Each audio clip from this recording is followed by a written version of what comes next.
Tin certificate নিয়ে আপনারা অনেকেই চিন্তিত আছেন। প্রথমে জানতে হবে যে টিন সার্টিফিকেটটা আসলে কি। টিন সার্টিফিকেটটা মূলত হলো একটা ট্যাক্স ইনফরমেশন। আপনি যে বাংলাদেশের নাগরিক, আপনাকে অবশ্যই ট্যাক্স দিতে হবে আপনি যদি টিন সার্টিফিকেট খুলে থাকেন। এখন এর মধ্যে কথা আছে টিন সার্টিফিকেটের ট্যাক্স দেওয়ার নিয়মগুলো কীরকম। এটা অনেকেই জানেন না যে আসলে নিয়মটা কেমন। প্রতি বছর আপনার এক বছরের জুন থেকে অন্য বছরের জুন পর্যন্ত এক বছরের যে আপনার আয় ব্যয় করেছেন এগুলা ট্যাক্স সরকারকে অবশ্যই দিতে হবে। এটাই আসলে টিন সার্টিফিকেটের নিয়ম। তবে এখন কথা হচ্ছে আমরা অনেকেই আছি যারা ফেসবুক ইউটিউবের জন্য টিন সার্টিফিকেট না বুঝে খুলে ফেলি। তাদের জন্য আসলে কি করতে হবে, এখানে সরকার পক্ষ থেকে একটা কথা বলা আছে যাদের 3,75,000 টাকার উপরে ইনকাম আছে তাদেরকে প্রতি বছর ট্যাক্স অবশ্যই দিতে হবে।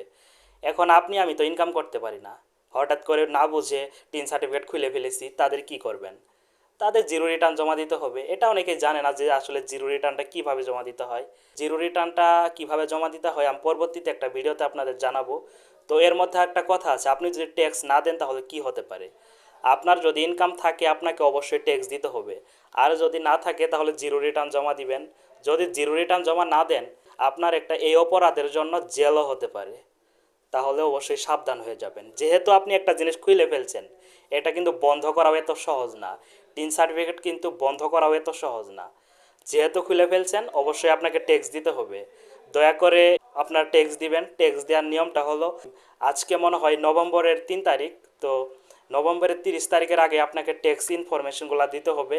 আপনি ইনকাম কেমন করছেন সব কিছু জিরো জিরো দিলে কিন্তু হবে না। আপনাকে জানাতে হবে এক বছরের মধ্যে আপনি কেমন ইনকাম করছেন। আপনার তো টোটাল ইনকাম নাই, আপনাকে জিরো রিটার্ন অবশ্যই জমা দিতে হবে।